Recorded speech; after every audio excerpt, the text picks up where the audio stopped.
ஏசாயா அதிகாரம் 33. கொள்ளையிடப்படாதிருந்தும் கொள்ளையிடுகிறவனும் துரோகம் பண்ணாதிருக்கிறவர்களுக்கு துரோகம் பண்ணுகிறவனுமாகிய உனக்கு ஐயோ!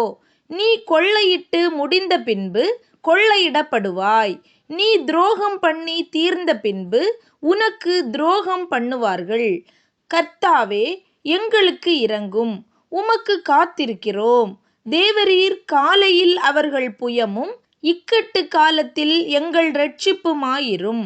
அமளியின் சத்தத்தினாலே ஜனங்கள் அலைந்தோடி, நீர் எழுந்திருக்கும்போது ஜாதிகள் சிதறடிக்கப்படுவார்கள்.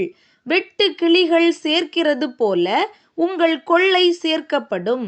வெட்டு கிளிகள் குதித்து திரிகிறது போல மனுஷர் அதின்மேல் குதித்து திரிவார்கள். கர்த்தர் உயர்ந்தவர், அவர் உன்னதத்தில் வாசமாயிருக்கிறார்.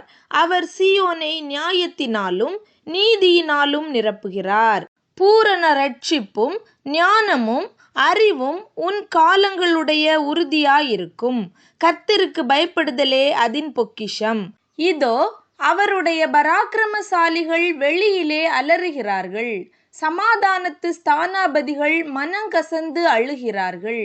பாதைகள் பாழாயின, வழிப்போக்கர் இல்லை.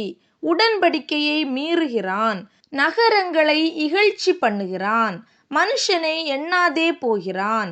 தேசம் துக்கித்து விடாய்த்திருக்கிறது. லீபனோன் வெட்கி வாடுகிறது. சாரோன் வனாந்தரத்துக்கு ஒப்பாகிறது. பாசானும் கர்மேலும் பாழாக்கப்படுகிறது. இப்பொழுது எழுந்தருளுவேன், இப்பொழுது உயருவேன், இப்பொழுது மேன்மைப்படுவேன் என்று கர்த்தர் சொல்லுகிறார். பதரை கற்பந்தரித்து தாளடியை பெறுவீர்கள். அக்கினியைப் போல் உங்கள் சுவாசமே உங்களை பட்சிக்கும். ஜனங்கள் சுண்ணாம்பை போல நீற்றப்படுவார்கள். வெட்டப்பட்ட முட்செடிகளைப் போல தீயில் எரிக்கப்படுவார்கள். தூரத்தில் உள்ளவர்களே, நான் செய்கிறதை கேளுங்கள். சமீபத்தில் இருக்கிறவர்களே, என் பராக்கிரமத்தை அறிந்து கொள்ளுங்கள் என்கிறார். சீயோனில் உள்ள பாவிகள் திகைக்கிறார்கள். மாயக்காரரை நடுக்கம் பிடிக்கிறது. பட்சிக்கும் அக்கினிக்கு முன்பாக நம்மில் தரித்திருப்பவன் யார்? நித்திய ஜுவாலைக்கு முன்பாக நம்மில் தாபரிப்பவன் யார் என்கிறார்கள்.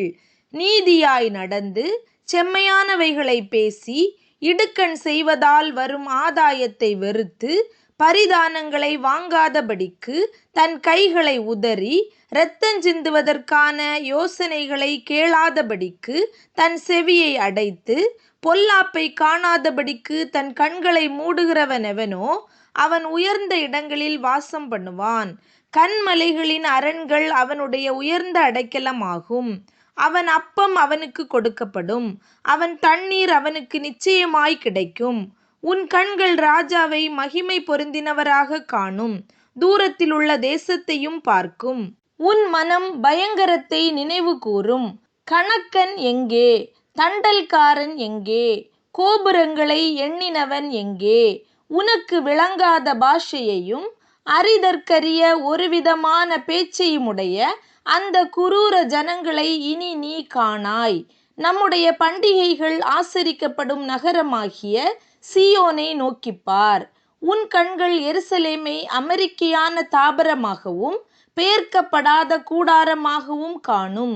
இனி அதின் முளைகள் என்றைக்கும் பிடுங்கப்படுவதுமில்லை, அதின் கயிறுகளில் ஒன்றும் அறுந்து போவதுமில்லை.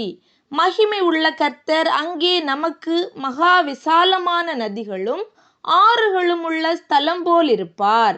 வலிக்கிற படவு அங்கே ஓடுவதும் இல்லை, பெரிய கப்பல் அங்கே கடந்து வருவதும் இல்லை. கர்த்தர் நம்முடைய நியாயாதிபதி, கர்த்தர் நம்முடைய நியாய பிரமாணிகர், கர்த்தர் நம்முடைய ராஜா. அவர் நம்மை இரட்சிப்பார். உன் கயிறுகள் தளர்ந்து போம். பாய்மரத்தை கெட்டிப்படுத்தவும் பாயை விரிக்கவும் கூடாமற் போம். அப்பொழுது திரளான கொள்ளை பொருள் பங்கிடப்படும். சப்பாணிகளும் கொள்ளையாடுவார்கள். வியாதிப்பட்டிருக்கிறேன் என்று நகரவாசிகள் சொல்வதில்லை. அதில் வாசமாயிருக்கிற ஜனத்தின் அக்கிரமம் மன்னிக்கப்பட்டிருக்கும்.